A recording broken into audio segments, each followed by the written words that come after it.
Allah senantiasa membuka pintu tobat kepada kita. Sampai Allah gambarkan tadi, membentangkan tangannya siang hari menunggu hambanya yang telah bermaksiat di malam hari.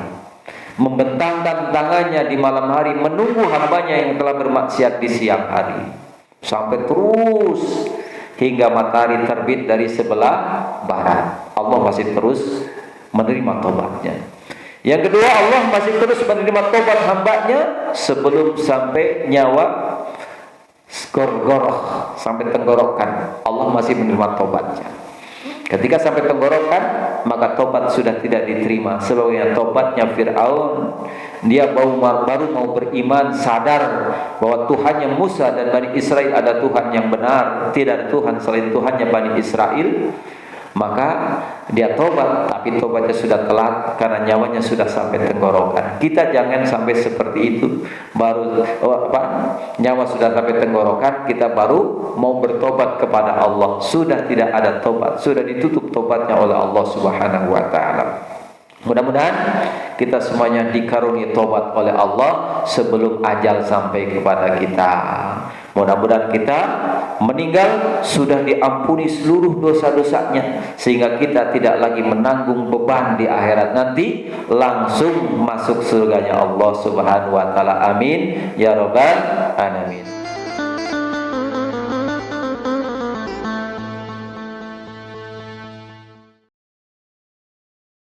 Assalamualaikum warahmatullahi wabarakatuh. Innal hamdalillah nahmaduhu wa nasta'inuhu wa nastaghfiruh wa na'udzu billahi min shururi anfusina wa min sayyiati a'malina. May yahdihillahu fala mudilla lahu wa may yudlil fala hadiya lahu. Asyhadu an la ilaha illallah wahdahu la syarika lahu wa asyhadu anna Muhammadan abduhu wa rasuluhu la nabiyya ba'da. Allahumma salli wa sallim ala sayyidina Muhammadin ibni Abdillah wa ala alihi wa sahbihi wa mawala. Qala Allah ta'ala fil Qur'anil Karim, a'udzu billahi minasy syaithanir rajim.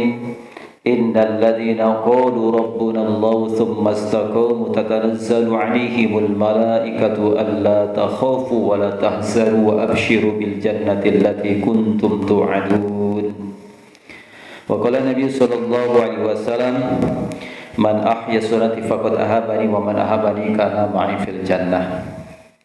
Dhatul Mukarramun, para alim, para ulama, para tokoh masyarakat, wabil khusus Al-Mukarram guru kita Bapak Ustadz Elan Taufik yang saya muliakan, Bapak Ustadz Sofyan yang saya muliakan, juga yang saya muliakan Ketua DKM Masjid At-Taqwa Bapak Haji Burhanuddin, yang saya hormati Bapak Doni, Dewan Suro Bapak Mojar Zain, Mazar Zain, dan seluruh jamaah sekalian yang dimuliakan oleh Allah Subhanahu wa taala. Alhamdulillah, di petang hari ini kembali Allah himpun kita di majelis yang sangat mulia ini dalam rangka thalabul ilmi sambil menunggu waktu Isya. Mudah-mudahan Allah curahkan rahmat serta keberkahan kepada kita sekalian, dan mudah-mudahan Allah berikan ilmu serta kepahaman agama kepada kita sekalian. Amin ya rabbal alamin. Baiklah, sebelum kita mulai, kita bacakan suratul Fatihah, dan khususkan untuk mu'alif dari kitab ini, yaitu kitab Riyadhus Shalihin, yaitu Imam Abu Zakaria Yahya An-Nawawi. Mudah-mudahan Allah buka qalbu kita, mudah-mudahan Allah beri kepahaman ilmu yang beliau tulis, yang beliau ajarkan kepada kita. Ala hadiyaniyah wa kulli niyatin shalihah. Al-Fatihah. A'udzu billahi minasy syaithanir rajim. Bismillahir rahmanir rahim. Alhamdulillahi rabbil alamin arrahmanir rahim maliki yaumiddin. Iyyaka na'budu wa iyyaka nasta'in. Ihdinas siratal mustaqim. Siratal ladzina an'amta 'alaihim ghairil maghdubi 'alaihim waladdallin. Amin. Jemaah sekalian rahmat Allah Subhanahu wa taala, kita telah membaca hadis pertama sampai ketiga, di mana kemarin kita terangkan bahwa Rasulullah SAW beristighfar dan bertobat kepada Allah dalam sehari lebih daripada 70 kali. Bahkan di hadis yang ketiga, Rasulullah beristighfar dan bertobat lebih 100 kali. Ini menunjukkan bahwasanya Rasulullah SAW yang tidak punya dosa mengajarkan kepada kita hendaknya banyak-banyaklah beristighfar dan bertobat kepada Allah Subhanahu wa taala agar senantiasa kita bersih dari kesalahan dan dosa yang kita perbuat. Karena tidak ada penghapus daripada dosa-dosa kita kecuali istighfar dan bertobat kepada Allah Subhanahu wa taala. Mari kita lanjutkan, kita baca hadis yang keempat. Bismillahirrahmanirrahim. Wa an Abi Musa Abdullah bin Qais al-Ash'ari radhiyallahu anhu an Nabi sallallahu alaihi wasallam qala. Hadis ini daripada Abi Musa Abdullah bin Qais al-Ash'ari. Kita sering mengenalnya Abu Musa al-Ash'ari. Dan ini adalah salah seorang juga yang ditunjuk menjadi gubernur pada zaman Khalifah Umar bin Khattab, menjadi gubernur di Basrah. Dan ini juga salah satu sahabat yang mempunyai keistimewaan, mempunyai suara yang sangat merdu. Ya, Abu Musa al-Ash'ari ini mempunyai suara sangat merdu ketika membaca Al-Quran. Sampai-sampai Rasulullah sering memujinya. Sautuhu kama akhina Dawud, suaranya seperti saudaraku yaitu Dawud. Karena Nabi yang paling indah suaranya itu Nabi Dawud. Dan ada sahabat juga yang suaranya sangat indah sampai dipuji oleh Rasulullah seperti suaranya Nabi Dawud. Ya. Dan keistimewaannya lagi, salah satu sahabat yang membaca Quran sampai jin korin dalam dirinya bisa keluar. Ya. Jadi satu hari karena saking dia mendawabkan baca Quran, jin korin dalam dirinya nggak kuat tuh keluar. Tiba-tiba keluar dari mulutnya seperti burung puyuh yang gundul. Kaget Abu Musa al-Ash'ari. Ditanya, siapa kamu keluar dari itu mulutku? Dia ngaku kalau dia adalah jin korin. Aku nggak kuat ada dalam dirimu. Jadi jin korin dalam diri kita bisa dikeluarkan, Pak. Kalau kita mendawamkan baca Quran seperti Abu Musa al-Ash'ari, luar biasa itu.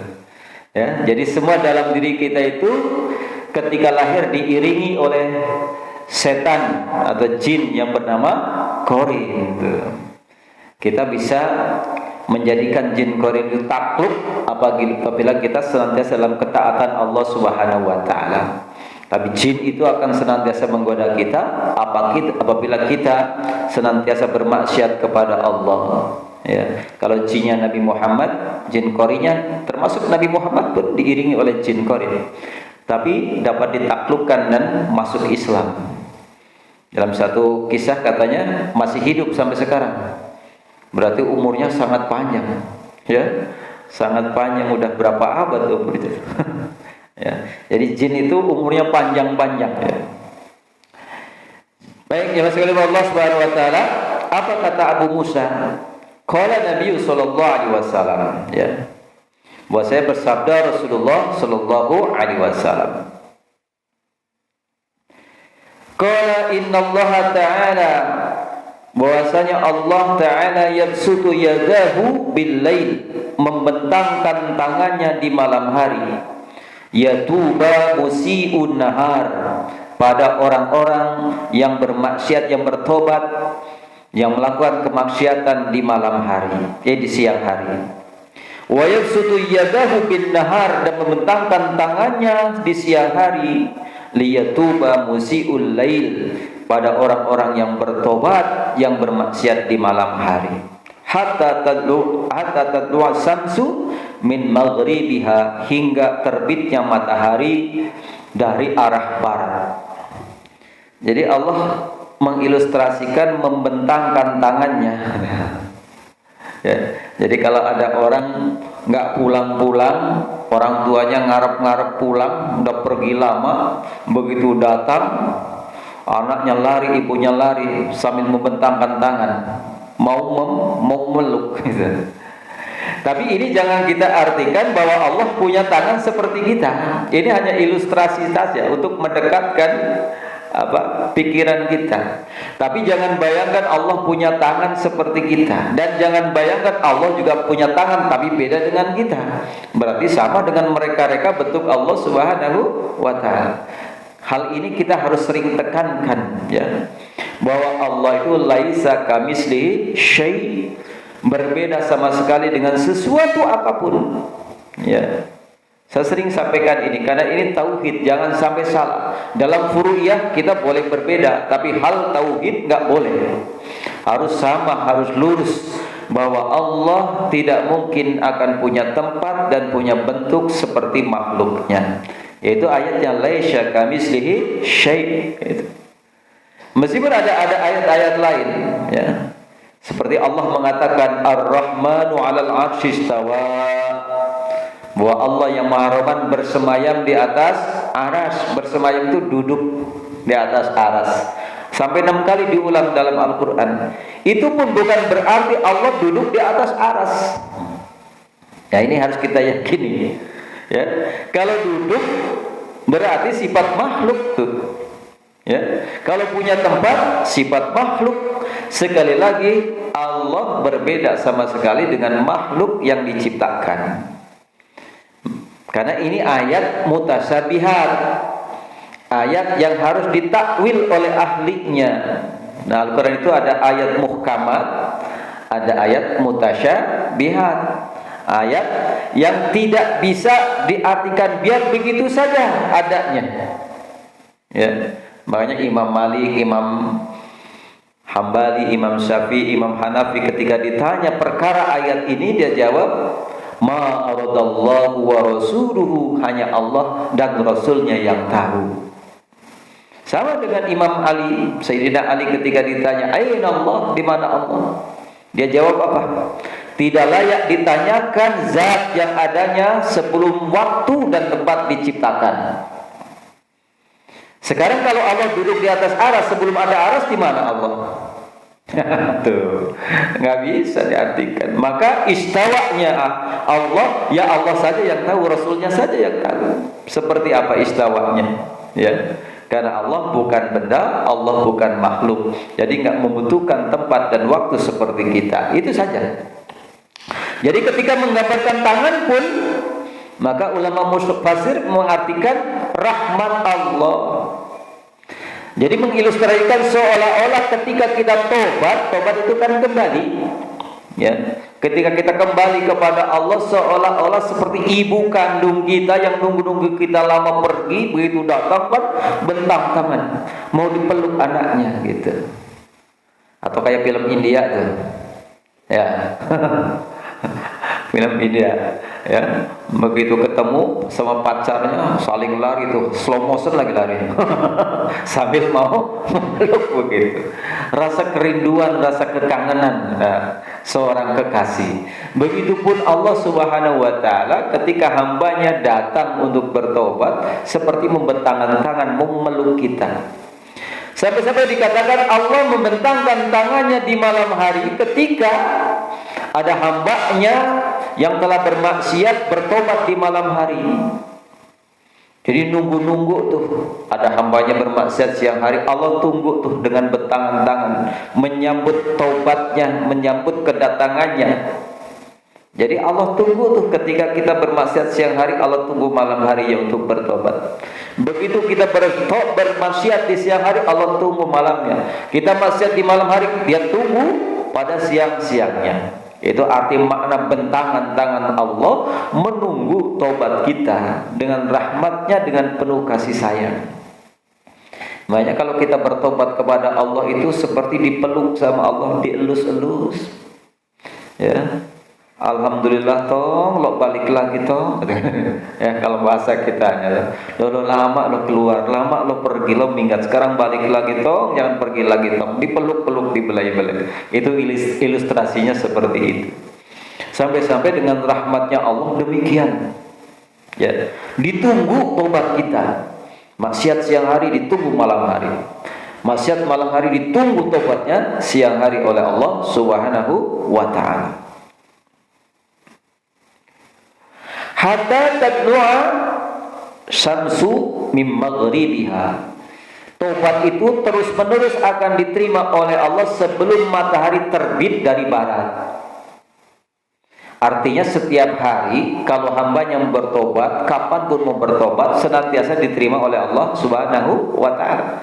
Sampai nanti pada masa matahari akan terbit dari barat. Kapan itu?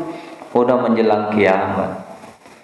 Sudah terbit dari barat matahari, sekarang masih terbit dari timur, berarti masih jauh kiamat.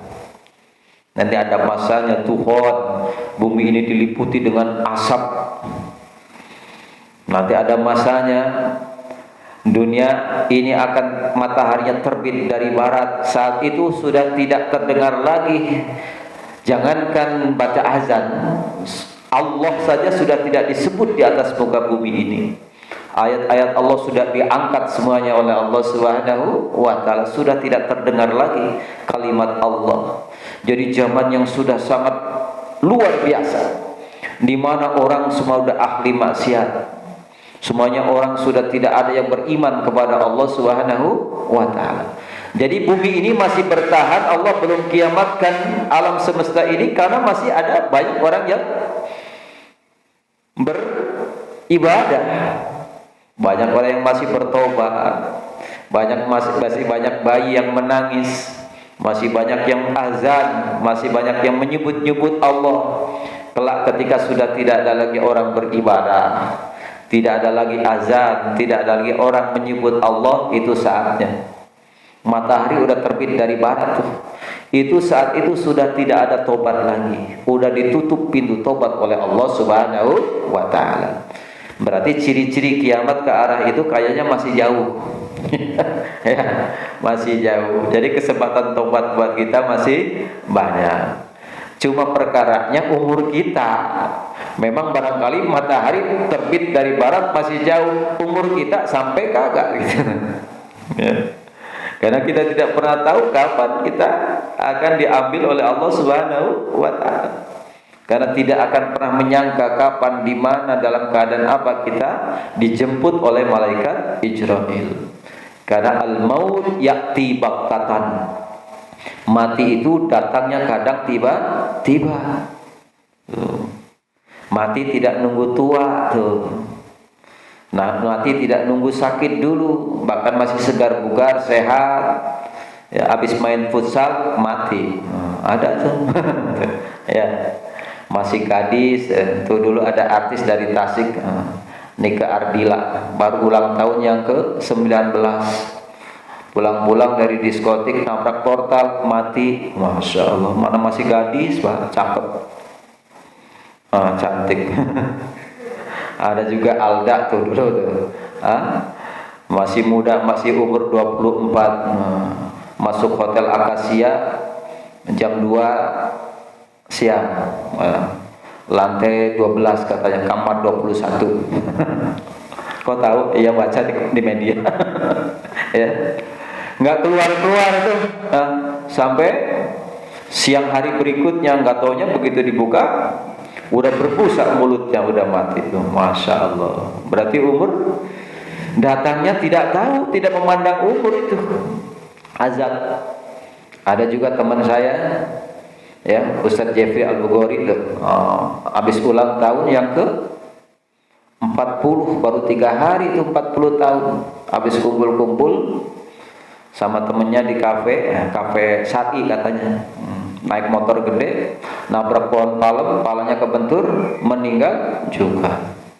Jadi nggak pandang siapa ajal, profesinya apa, umurnya berapa, ya, masih muda atau sudah tua. Kalau sudah sampai ajalnya pasti. Jadi mati itu bukan karena kena corona, bukan karena tertabrak, bukan karena sakit, tapi mati sudah sampai ajalnya. Oleh sebab itu bersegera bertobat, ya, bersegera bertobat. Jangan sampai ajal mendahului kita belum sampai kita bertobat kepada Allah Subhanahu wa taala. Baik, baca lagi hadis berikutnya. Wa an Abi Hurairah radhiyallahu anhu qala, dari Abi Hurairah semoga Allah meridhoinya, qala, ia berkata, qala Rasulullah sallallahu alaihi wasallam, bersabda Rasulullah sallallahu alaihi wasallam, man taba qabla an tatlu'a syamsu min maghribiha taballahu alaihi. Ini sama dengan hadis tadi. Kalau tadi hadis Muslim, ini Bukhari, ya.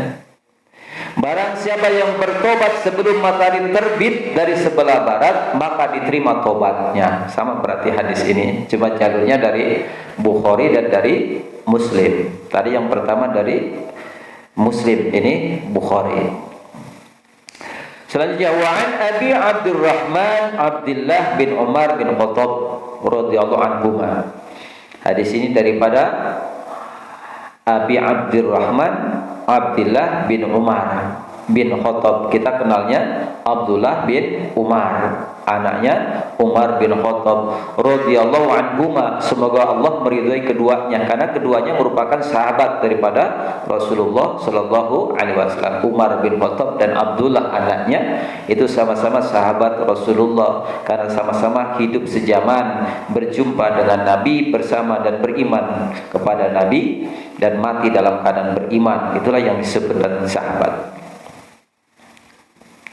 Inna Allah Ta'ala, sesungguhnya Allah Ta'ala yakbalu taubatal abdi, menerima taubatnya hamba, malam yugorgir, sebelum nyawa sampai gorgoroh, sampai tenggorokan. Jadi Allah Subhanahu wa taala akan menerima taubat kita sebelum nyawa sampai tenggorokan. Nyawa masih di dengkul masih diterima taubatnya. Nyawa sampai pusar masih diterima taubatnya. Nyawa sampai dada masih diterima tobatnya. Tapi kalau sudah sampai tenggorokan, sudah nggak ada lagi pintu tobat dibuka oleh Allah. Emang nyabut nyawa dari mana? Ya, dalam kitab Daqaiqul Akhbar, bahwa nyabut nyawa itu umumnya dari jempol kaki dulu. Seret, ditarik tuh dari jempol kaki sampai dengkul. Dan yang menarik itu bukan sedikit, 70.000 malaikat. Nah. Jadi malaikat Jibril itu cuma mengeksekusi saja, yang mengerjakan ada lagi pasukan. 70.000 malaikat menarik dari jempol kaki sampai dengkul, seret gitu. Jadi bukan malaikat Israilnya yang bekerja itu. Ya, makanya suatu hari ketika malaikat Israil mengajak jalan-jalan Nabi Idris, keliling kesana kemari, ya, masuk surga, melihat neraka, kesana kemari. Tiba-tiba ngomong, ya, Nabi Idris, enak bener nih makhluk hari ini aman. Emang kenapa? Iyalah, malaikatnya yang suka nyabutin nyawa lagi jalan sama saya. Yang mati mah tetap mati, katanya. Meskipun Israel lagi jalan-jalan sama Nabi Idris, karena Nabi Idris cuma mengeksekusi, punya pasukan khusus, ya. Jadi yang mati tetap mati, ya. Tidak ada yang tertinggal, tidak ada yang tercecer. Apa yang sudah ditentukan Allah pada saatnya, sudah sampai ajalnya, pasti dicabut nyawanya tuh. Jadi menarik tuh, 70 malaikat dari ujung jempol kaki kita sampai dengkul seret. Itu masih diterima tobatnya tuh kalau masih tobat. Sampai dengkul ganti lagi 70.000 malaikat lagi tuh. Tarik seret sampai pusar. Ganti lagi dari pusar sampai dada. Tarik lagi 70.000 malaikat seret sampai dada. Ketika sudah sampai dada ini masih diterima tobatnya tuh, ya. Diterima tobatnya oleh Allah Subhanahu wa taala. Makanya ciri-ciri orang yang matinya husnul khotimah, kata ulama, salah satunya berkeringat keningnya dan matanya menangis, terpejam dan keluar air mata. Kenapa? Karena dia sangat malu kepada Allah Subhanahu wa taala, begitu banyak dosanya tapi masih diampuni oleh Allah. Udah saat detik-detik terakhir dia, hampir saja dia akan celaka kalau tidak diampuni oleh Allah, ternyata masih diampuni.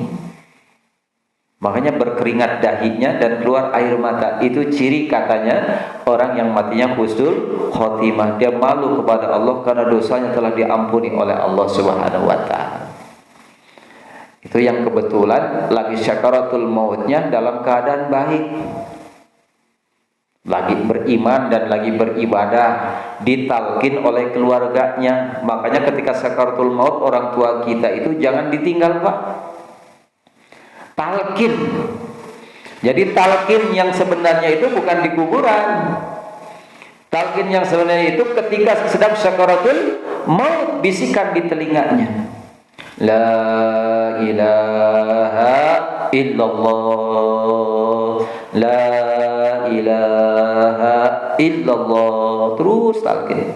Tapi ketika sudah makin dekat, kelihatan sudah makin payah, jangan la ilaha illallah. Allah, Allah, Allah, Allah. Takut ketika la ilaha illallah nggak sampai tuh.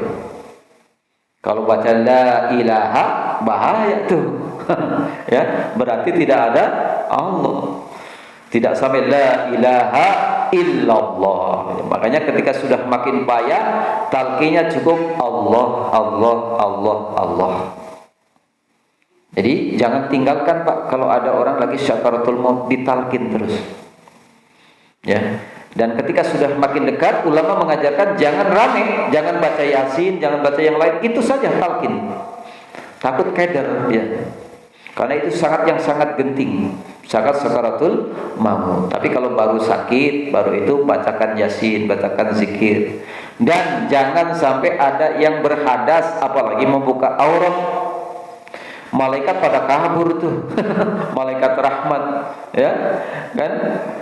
Ketika sakaratul maut kadang-kadang anaknya pulang dari mana pakai baju seksi, masya Allah, nggak ambil wudu dulu. Usahakan pada tutup aurat tuh pada saat sakaratul maut. Ya, talqin yang baik orang tua kita. Mudah-mudahan dengan ikhtiar itu Allah jadikan orang tua kita ketika melepas nyawanya membawa kalimah la ilaha illallah. Jadi taubat itu masih diterima ketika masih di dada. Kali kalau sudah sampai gorok, sampai tenggorokan, udah nggak ada taubat lagi, sudah ditutup oleh Allah Subhanahu wa taala. Seperti taubatnya Fir'aun. Fir'aun taubat juga tuh. Taubat juga Fir'aun, tapi taubatnya telat. Ya, itu dalam surat Yunus ayat 9 dan 10. Hatta idza adrakahul gharq, ya, ketika Fir'aun sudah hampir tenggelam, ya, qala, dia berkata, amantu annahu la ilaha illalladzi amanat bihi banu Israil wa ana minal muslimin. Sesungguhnya aku beriman sebagaimana orang-orang Bani Israel beriman, tiada Tuhan selain Tuhan yang diimani oleh Bani Israel, dan aku termasuk orang yang berserah diri. Tapi udah sampai tenggorokan, udah cengap-cengap tuh, udah mau tenggelam di laut. Ya. Maka Allah jawab apa? Allah katakan, al-ana wa qad asaita qablu wa kunta minal mufsidin. Sekarang kamu baru beriman ya, katanya. Kemarin kamu menjadi penentangku yang paling keras, dan kamu orang yang berbuat kerusakan. Enggak diterima taubatnya oleh Allah. Bahkan sama malaikat Jibril dalam satu riwayat dibebesin tuh kepalanya tuh. Saking gemesnya tuh malaikat. Kemarin didakwahi sama Musa, enggak pernah mau beriman. Senantiasa penentang, senantiasa bermaksiat kepada Allah. Ya, begitu ngomong dia beriman sebagai imannya Bani Israel, dipegang tuh kepalanya, ditenggelamin. Makanya ketika ditemukan jasad Fir'aun, paru-parunya penuh dengan pasir. Itu gara-gara ditekan ke pasir oleh malaikat Jibril. Jadi sekarang masih ada tuh, ya, diabadikan oleh Allah Subhanahu wa taala. Jasadnya diabadikan oleh Allah sebagai pelajaran bagi kita. Makanya banyak orang yang datang ke Mesir itu, pada foto selfie ditanya, emang siapa? Ini Fir'aun, manusia paling zalim. Dia fotonya pakai celana pendek. manusia paling berdosa ya. Habis foto-foto di sana pulang nggak mau sholat padahal tahu ada contohnya manusia paling zalim, manusia paling menentang Allah. Bahkan dia katakan anna rabbukumul a'la, aku Tuhan yang maha tinggi. Saking sombongnya itu Fir'aun. Kenapa? Karena dia merasa sangat berkuasa. Sungai Nil, sungai Efrat dia kuasai, bahkan dia membangun piramid-piramid yang tinggi. Dia perintahkan kepada Haman, arsiteknya Fir'aun tuh, bangun piramid tinggi-tinggi. Mau ngapain? Pengen ngintip Tuhannya Musa. Jadi Fir'aun itu pengen ngintip Tuhannya Musa. Dibangun piramid-piramid yang tinggi, dia pengen naik ke atas, pengen ngintip Tuhannya Musa. Karena Tuhannya katanya ada di atas. Masya Allah, itu Fir'aun. Nah, Fir'aun yang hebat seperti itu pun akhirnya dibinasakan oleh Allah Subhanahu wa ta'ala, karena tidak ada kezaliman kecuali kehancuran di ujungnya. Kalau orang zalim masih dibiarkan seperti berjaya, itu memang Allah sedang ulur dulu tuh. Kalau bahasa Sundanya mah lagi disungkun, dikasih aja dulu ya, diulur terus. Tapi ujungnya semakin dahsyat ya, azab Allah Subhanahu wa ta'ala. Tuh, Firaun kenapa ngaku Tuhan? Karena dia sangat berkuasa dan gak pernah sakit. Ya. Jangankan sakit jantung, sakit paru-paru, sakit ginjal, batuk, pilek aja gak pernah. Tuh, Firaun. Jadi dia merasa berkuasa, dan berkuasanya tidak sebentar, 500 tahun. Ini baru 2 periode aja sudah sombong ya. Firaun berkuasa 500 tahun. Kalau 500 tahun berapa periode, Pak? Masya Allah. Akhirnya pun, ujungnya pun tenggelam dalam kezolimannya, tenggelam bersama dengan keangkuhannya. Tuh, makanya nggak usah sombong. Fir'aun saja yang berkuasa 500 tahun akhirnya binasa, apalagi cuma 1 periode 2 periode saja ya, apalagi cuma sekedar jadi jenderal, apalagi sekedar hanya jadi presiden saja, karena semuanya pinjaman dari Allah. Karena zalim itu pangkal kehancuran, adil pangkal kejayaan. Makanya orang alim mengatakan orang zalim itu ibarat dia menggali sumur di lembah pasir.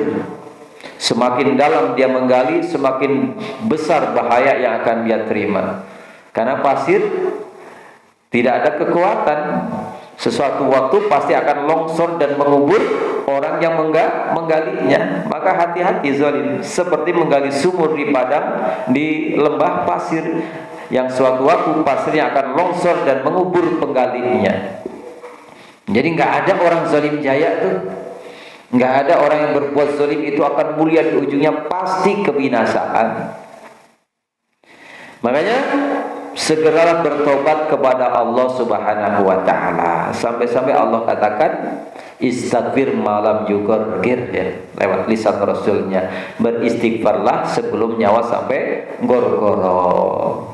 Jadi beristighfar selalu kita, istighfar terus, lagi diam istighfar ya, lagi rame istighfar, lagi sendirian istighfar, habis sholat istighfar ya. Terutama istighfar yang paling baik itu di saat waktu sahur. Nah, berarti menjelang waktu subuh ya. Itu orang-orang alim, orang-orang soleh itu istighfarnya di waktu sahur ya. Istighfar kepada Allah, istighfar ya, banyak-banyak istighfar kepada Allah, biar diampuni dosa-dosanya oleh Allah Subhanahu wa ta'ala, biar bersih dosa-dosa kita. Jadi istighfar bukan sekali-kali, tapi istighfar itu setiap kali, selalu ya, always ya. Bukan hanya sekedarnya, bukan hanya buat wiridan saja ya. Kalau wiridan kan hanya sekedar kebiasaan saja, ikut-ikutan, berarti astagfirullahnya, membaca istighfarnya bukan dari hati karena minta tobat, karena ikutan, karena imam baca istighfar ikut istighfar. Tapi masih mending ya, masih mending mau istighfar daripada habis sholat langsung loncat. Makanya dulu kalau di pesantren buat candaan tuh orang-orang yang nggak mau wirid, ya. Orang-orang yang nggak mau wirid itu begini, ya. Apabila tidak mau wirid seperti kirdun, la wirdun wa huwa kirdun. Orang-orang yang nggak mau wirid seperti monyet. La wirdun wa huwa kirdun. Tapi itu bukan hadis, candaan saja. Tapi ngena juga itu. Karena memang monyet kan nggak punya tata krama. Baris paling depan, habis sholat loncat, orang diloncatin, nggak punya akhlak namanya. Pantas seperti kirdun. Jemaah sekalian, Allah Subhanahu wa taala, pentingnya tobat ini sangat luar biasa. Dan tobat ini kalau lulus di bab ini luar biasa, ya, bab tobat ini. Karena tobat itu membersihkan dosa-dosa kita secara fisik dan membersihkan dosa-dosa kita secara kalbu. Coba kenapa kita belum merasakan lazatul ibadah? Belum bisa merasakan lezatnya sholat, belum bisa merasakan lezatnya zikir. Karena bacaan sholat itu bacaan suci. Ketika Rasulullah SAW Isra Mi'raj yang didengar di langit pertama, kedua, itu bacaan-bacaan sholat. Dari mulai Fatihah, surat-surat, ya, Sami'allahu liman hamidah, Rabbana walakal hamdu, at-tahiyatul, itu didengar di langit itu. Bacaan-bacaan sholat itu bacaan-bacaan suci. Maka bacaan-bacaan suci itu tidak akan terasa nikmat apabila ada dalam diri yang kotor. Maka kita tidak merasa sahdu, tidak merasa khusyuk, tidak merasa nikmat sholat karena wadahnya masih belum bersih. Dan tidak ada cara lain untuk membersihkan wadah kita, ya, alam nasut kita. Ini kita kan nasut, alam nasut sekarang. Kalau dalam bahasa Thariqah itu alam nasut sekarang, alam jasad, ya, alam musyahadah, alam yang masih kelihatan. Kita terjebak dalam alam nasut, ya. Alam nasut ini karena tidak dibersihkan, maka kita tidak akan sampai kepada alam malakut, ya. Alam malakut mana? Alam yang lebih tinggi, ya. Nanti ada alam jabarut, ya. Kita akan sampai ke sana tuh kalau jasad kita bersih, kita bisa melepaskan diri daripada alam nasut ini. Di mana bisa lepas dari alam nasut ini? Apabila ruh kita dibersihkan. Tidak ada lagi cara untuk membersihkan kecuali bertobat dan beristighfar kepada Allah Subhanahu wa taala. Ibarat kita masuk restoran mahal, restoran mewah. Wow. Menunya lezat-lezat dan mahal-mahal. Begitu kita mau makan, ada lalat misalnya, berarti jijik kita, padahal udah mahal tuh. Minum kopi saja udah 120.000 segelas, secangkir. Makanannya mahal, tapi wadahnya nggak bersih, ada lalat, ada noda, ada kotoran. Maka makanan yang mahal itu tidak menjadi lezat. Kita makan pun jijik. Sama dengan bacaan-bacaan yang suci itu, bacaan-bacaan dalam sholat suci itu tidak bisa diletakkan dalam wadah yang belum suci, yang belum bersih. Oleh sebab itu, agar kita bisa merasakan lezatnya sholat, lezatnya berzikir, lezatnya beribadah kepada Allah, kita niscaya harus membersihkan diri. Nanti kita akan sampai tuh ke alam malakut tuh. Kenapa?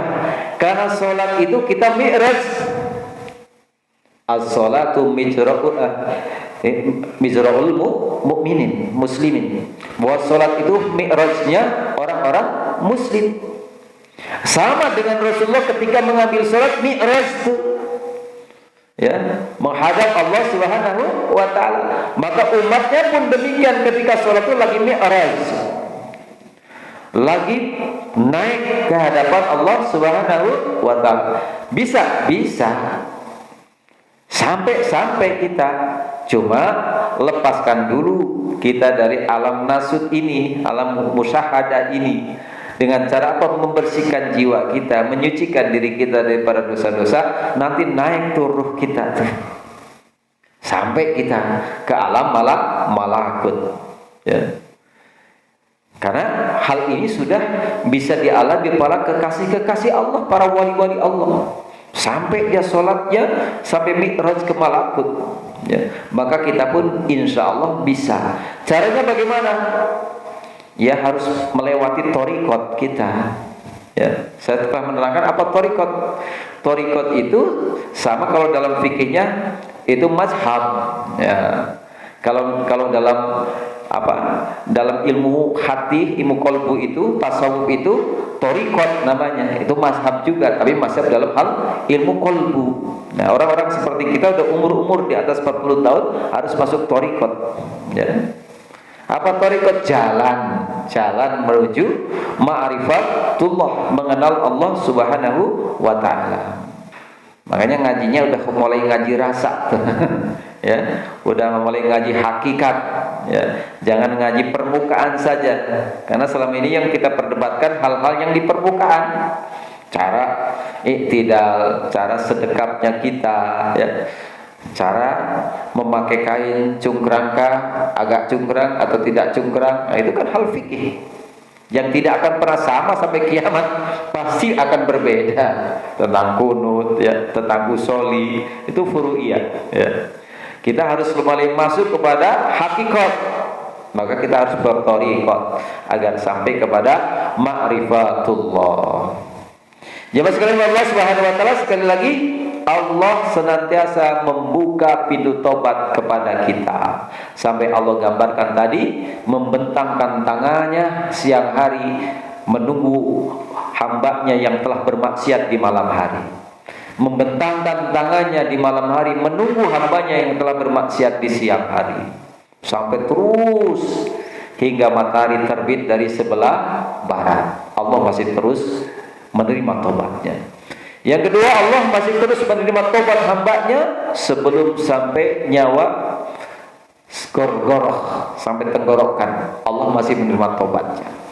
Ketika sampai tenggorokan, maka tobat sudah tidak diterima. Sebagaimana tobatnya Fir'aun, dia baru mau beriman, sadar bahwa Tuhannya Musa dan Bani Israel ada Tuhan yang benar, tidak ada Tuhan selain Tuhannya Bani Israel.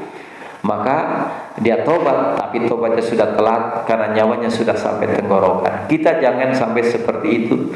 Baru nyawa sudah sampai tenggorokan, kita baru mau bertobat kepada Allah. Sudah tidak ada tobat, sudah ditutup tobatnya oleh Allah Subhanahu wa taala. Mudah-mudahan kita semuanya dikaruniai tobat oleh Allah sebelum ajal sampai kepada kita. Mudah-mudahan kita meninggal sudah diampuni seluruh dosa-dosanya, sehingga kita tidak lagi menanggung beban di akhirat nanti, langsung masuk surganya Allah Subhanahu wa taala. Amin ya rabbal alamin. Demikian barangkali yang bisa kita bahas pada malam hari ini. Mudah-mudahan bermanfaat. Apabila banyak kekeliruan, kesalahan, mohon dibukakan pintu maaf yang seluas-luasnya. Allahumma shalli ala sayyidina Muhammadin wa ala ali sayyidina Muhammad. Allahumma ighfir lana dhunubana wa li walidayna warhamhuma kama rabbawna shighara. Allahumma ighfir lil mu'minina wal mu'minat wal muslimina wal muslimat al ahya'i minhum wal amwat. Allahumma inna nas'aluka salamatan fid din wa 'afiyatan fil jasad wa ziyadatan fil 'ilmi wa barakatan fil rizqi wa taubatan qabla al maut wa rahmatan 'inda al maut wa maghfiratan ba'da al maut. Allahumma hawwin 'alaina fi sakaratil maut wan najata minan nar wal 'afwa idal hisab. Rabbana atina min ladunka rahmatan wa hayyi lana min amrina rasyada. Rabbana atina fid dunya hasanah wa fil akhirati hasanah wa qina adzaban nar. Wassalamu alal mursalin walhamdulillahi rabbil alamin. Wa billahi taufiq wal hidayah. Wassalamu alaikum warahmatullahi wabarakatuh.